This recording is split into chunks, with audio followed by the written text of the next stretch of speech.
আগে ভোট দিব তারপরে যে আমি বিয়ে করব। আমি আসলে আমার বিয়ের আসর থেকে উঠে এসেছি। আমি সৈয়দপুরের বাসিন্দা মোহাম্মদ সামিউল ইসলাম।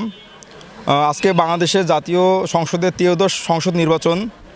তো আমি ভোটার হয়েছি 2018 সালে, কিন্তু 2018 সালে যে নির্বাচন হয়, 2018 সালে 19 সালে মানে নির্বাচন হয়েছিল, ওটাতে আমি অংশগ্রহণ আসলে করতে পারি নাই। আমি ভোট কেন্দ্রে আসার আগে আমার ভোট কে বা কারা দিয়ে দিয়েছে আমি জানি না। তো তার ফলশ্রুতিতে 2024 সালে আমি নির্বাচনেই আর যাইনি, নির্বাচন কেন্দ্রে যাইনি।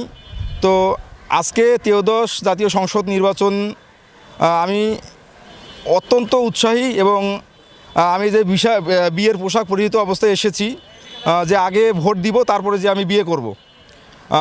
আজকে আমাদের জন্য অত্যন্ত একটা আনন্দের দিন, এবং আমি চাই আপনারা সকলে আসুন, নির্বিঘ্নে উৎসবমুখর পরিবেশে এসে বাংলাদেশ 13শ জাতীয় সংসদ নির্বাচনে অংশগ্রহণ করুন, এবং দেশ পরিবর্তনের জন্য অবশ্যই হ্যাঁতে ভোট দিন, এবং আপনারা আপনাদের পছন্দ দেখে শুনে পছন্দের প্রার্থীকে ভোট দিন।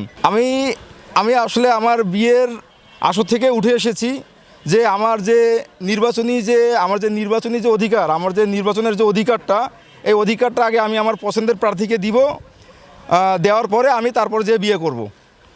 হ্যাঁ, আমি এত আনন্দিত যে আসলে জীবনে বিয়েও একবার, আর সাধারণত ঈদের সঙ্গে যদি তুলনা করি, ঈদ কিন্তু বছরে একবার আসে। হ্যাঁ, প্রতি বছরে ঈদ দুইবার আসে, ঈদুল আজহা, ঈদুল ফিতর।